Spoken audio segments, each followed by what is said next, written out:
Assalamualaikum warahmatullahi wabarakatuh.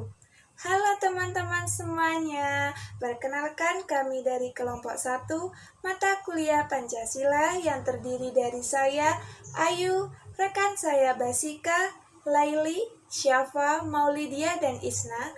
Pada kesempatan kali ini kami akan melakukan bedah jurnal dan studi kasus mengenai implementasi kebebasan beragama di negara Indonesia.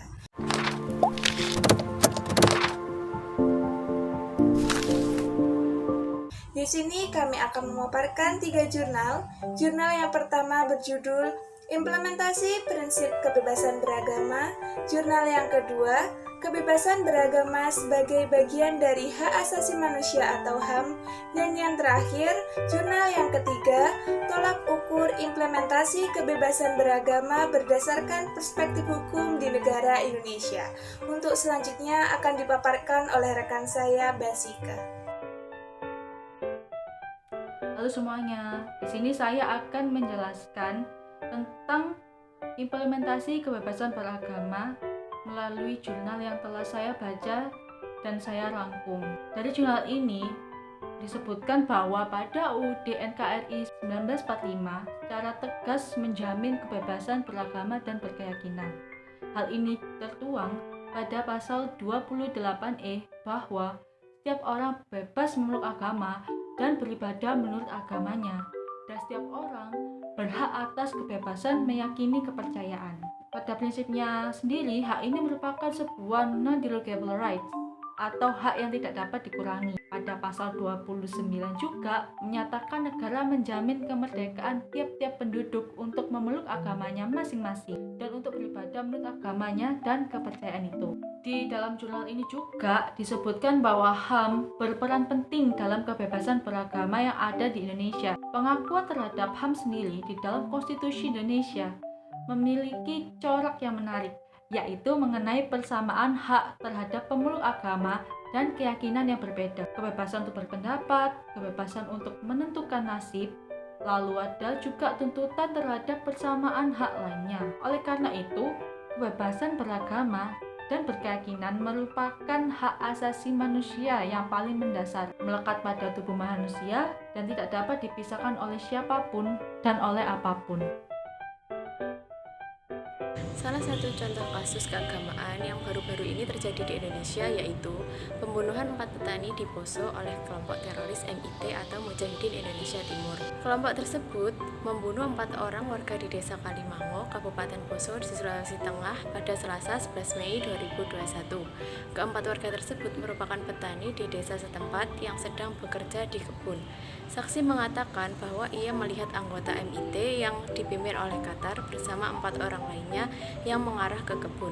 Saksi yang curiga langsung melaporkan ke petugas. Kemudian petugas yang ada di wilayah setempat langsung merapat ke TKP. Pada awalnya petugas menemukan 2 orang. Selanjutnya dalam penyisiran ditemukan lagi 2 orang dalam keadaan meninggal dunia.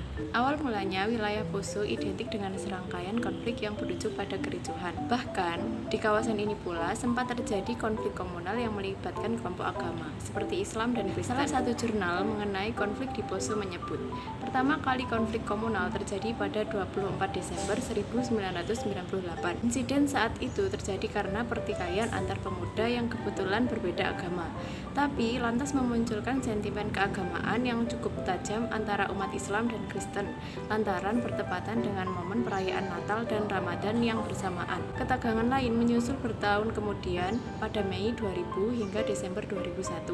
Disebut bahwa fenomena konflik mengarah pada perang saudara sehingga membuat kekacauan berkepanjangan. Jurnal Kajian Historis mengenai konflik Poso menulis, hal tersebut karena masing-masing kelompok menganggap konflik yang terjadi merupakan perang untuk mempertahankan kesucian masing-masing. Terakhir kali, Kapolri memerintahkan anggotanya untuk menembak mati kelompok Mujahidin Indonesia Timur atau MIT, pimpinan Ali Kalora jika melawan saat ditangkap. Diduga instruksi tersebut memicu tindakan keji anggota MIT yang membunuh 4 petani di Poso. Selanjutnya saya akan memaparkan hasil bedah jurnal yang telah saya lakukan terhadap jurnal yang berjudul Kebebasan Beragama sebagai bagian dari Hak Asasi Manusia oleh Victorio Situmorang. Pada jurnal ini membahas tentang alasan terjadinya pelanggaran terhadap kebebasan beragama atau berkeyakinan yang sering diistilahkan sebagai intoleransi diskriminatif. Intoleransi diskriminatif merupakan suatu tindakan kurang toleransi terhadap praktik agama lain yang dapat menyebabkan sikap diskriminasi. Tentunya, intoleransi ini merupakan suatu tindakan yang berbahaya karena dapat menyebabkan sikap diskriminasi. Namun, selain dapat menyebabkan diskriminasi, intoleransi diskriminatif terhadap agama ini juga dapat menyebabkan sikap radikalisme dan munculnya anarkisme. Secara garis besar, terjadinya pelanggaran terhadap kebebasan beragama dan berkeyakinan atau yang disebut intoleransi terhadap agama dapat terjadi karena kurangnya perwujudan hadirnya pemerintah langsung di masyarakat. Aparat penegak hukum dan pemerintah dianggap paling mengetahui apa itu hak asasi manusia dan sebagai pihak yang paling diharapkan dapat memberikan perlindungan dan rasa aman bagi masyarakat. Untuk itu, kehadirannya sangat dibutuhkan karena dengan hadirnya pemerintah dan aparat hukum secara langsung di masyarakat, masyarakat akan lebih percaya dan lebih merasa aman. Nah, hal ini dapat terjadi karena intoleransi pada masyarakat itu sendiri terjadi karena adanya perasaan kurang percaya dan terancam terhadap adanya agama lain, serta fanatisme beragama dari masyarakat itu sendiri. Dari pemaparan sebelumnya dapat kita ketahui bahwa masih banyak kasus pelanggaran terhadap kebebasan beragama yang terjadi di Indonesia. Tentunya hal ini merupakan kegiatan atau tindakan yang melanggar hak asasi manusia. Dalam konteks hak asasi manusia itu sendiri, negara sebagai subjek utama hukum, sebab negara merupakan entitas utama yang bertanggung jawab melindungi, menegakkan, dan memajukan hak asasi manusia. Untuk itu, di negara Indonesia ini sendiri banyak peraturan perundang-undangan yang menjamin atas hak asasi manusia tentang kebebasan beragama atau berkeyakinan. Dalam Undang-Undang Nomor 39 Tahun 1999 tentang hak asasi manusia, pasal 22 ayat 1 yang tertulis setiap orang bebas memeluk agamanya masing-masing dan untuk beribadah menurut agamanya dan kepercayaannya itu. Lalu pada ayat 2 tertulis negara menjamin kemerdekaan setiap orang memeluk agamanya dan kepercayaannya itu. Konstitusi dan hukum Indonesia memang mendukung kebebasan beragama. Namun, menurut agama sendiri, apakah kebebasan beragama terjamin atau hanya hukum saja yang mendukung kebebasan beragama? Selanjutnya, saya akan membahas mengenai 5 sudut pandang dari 5 besar agama di Indonesia. Yang pertama adalah agama Buddha. Agama Buddha mengajari mengenai 6 dharma yang bertujuan untuk saling mengingat, mencintai, menghormati, menolong, dan menciptakan kerukunan demi persatuan dan kesatuan. Agama Buddha tidak pernah menghakimi bahwa Buddha Dharma yang benar dan yang lain salah.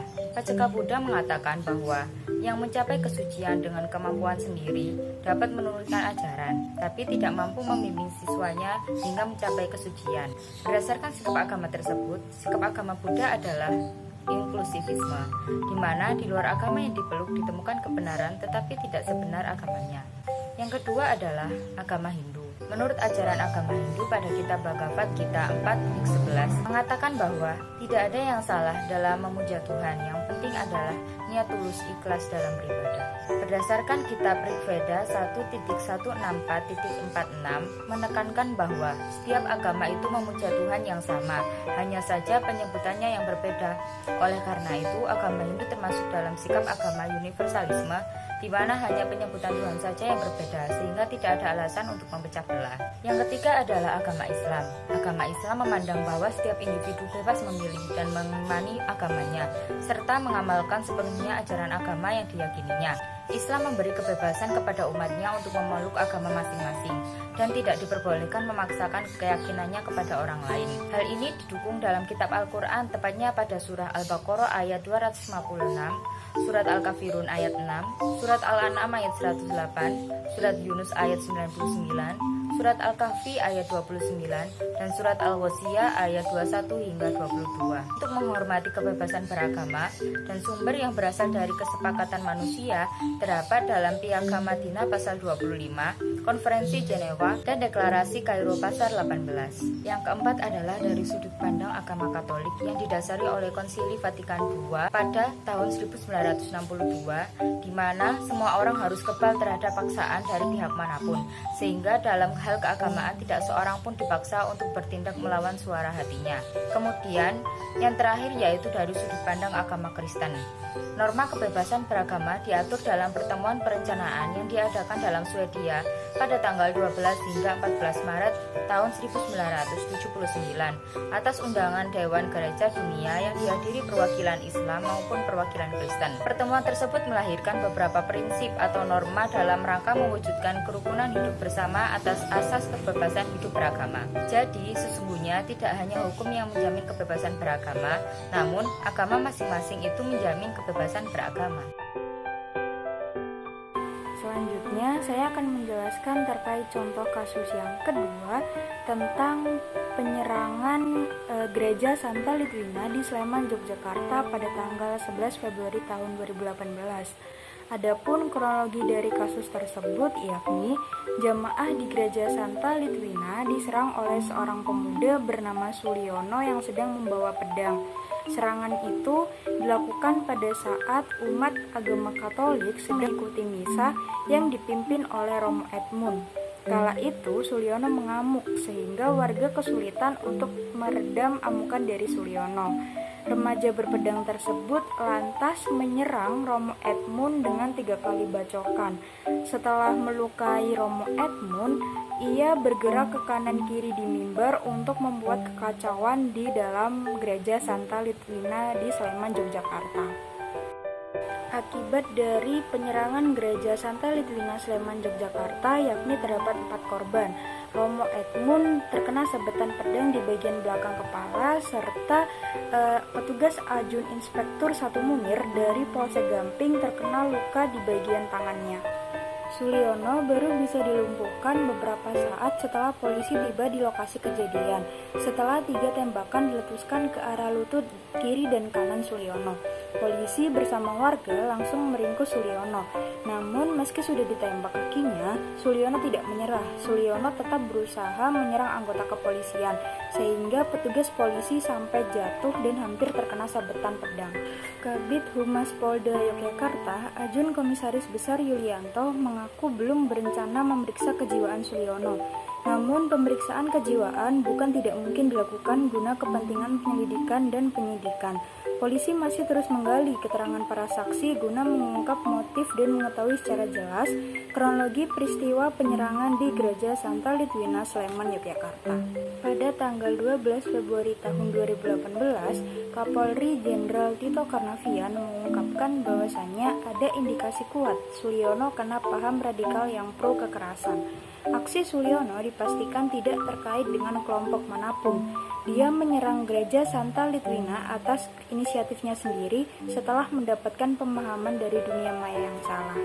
Dari kasus penyerangan gereja Santa Litwina Sleman, Yogyakarta pada tanggal 11 Februari tahun 2018, Suliono sang pelaku dikenakan tindak pidana penganiayaan dan tindak pidana membawa senjata tajam sebagaimana tertera pada Undang-Undang Darurat tahun 1951.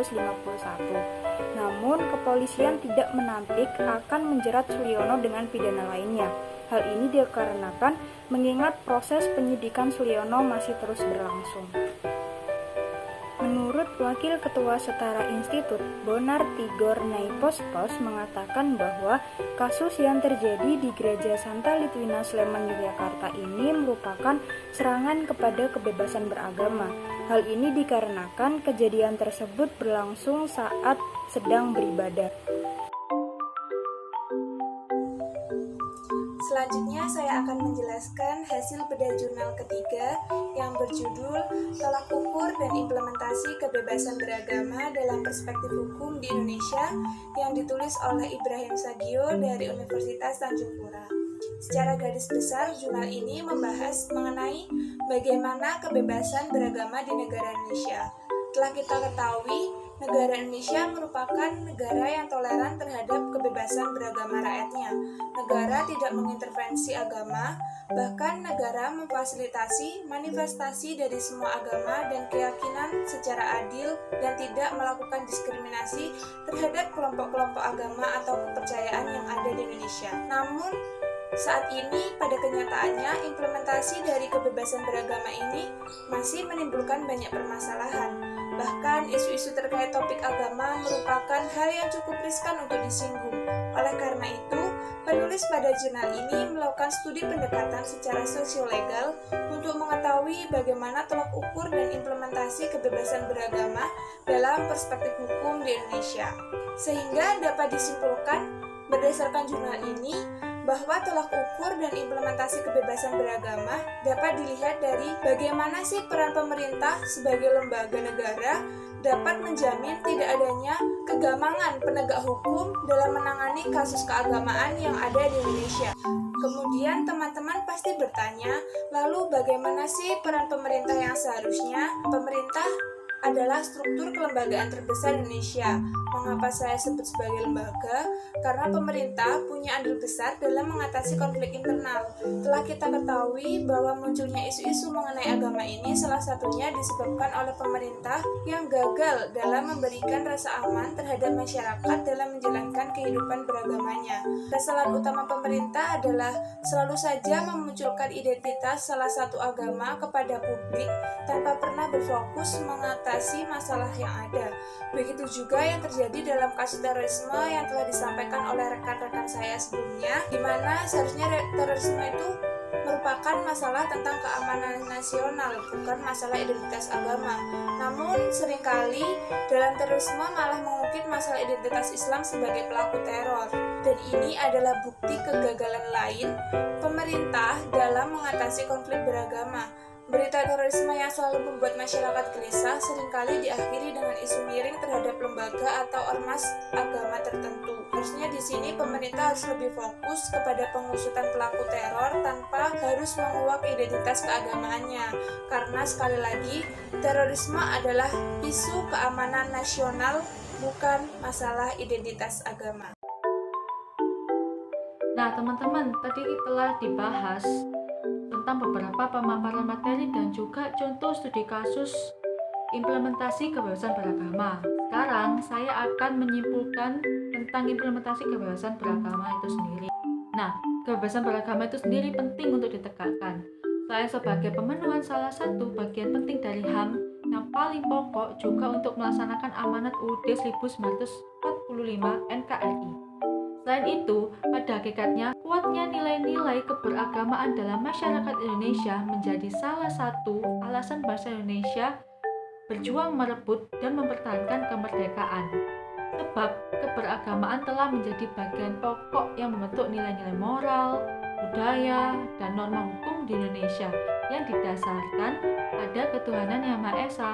Pelanggaran terhadap kebebasan beragama sendiri dapat menjadi penyebab runtuhnya nilai-nilai moral, rusaknya nilai-nilai budaya, dan ketidakpatuhan kepada hukum. Itu saran saya sendiri, semoga sarannya juga bisa terlaksana, yaitu kita melakukan, terutama pemerintah ya, kita melakukan sinkronisasi peraturan perundang-undangan terkait dengan kebebasan beragama sehingga masyarakat mampu mengimplementasikan nilai-nilai keberagamaan untuk memperkuat moral bangsa, nilai budaya, dan cita hukum di Indonesia. Nah, sebagai mahasiswa sendiri nih, kita juga harus berperan penting dalam kebebasan beragama yang ada di Indonesia.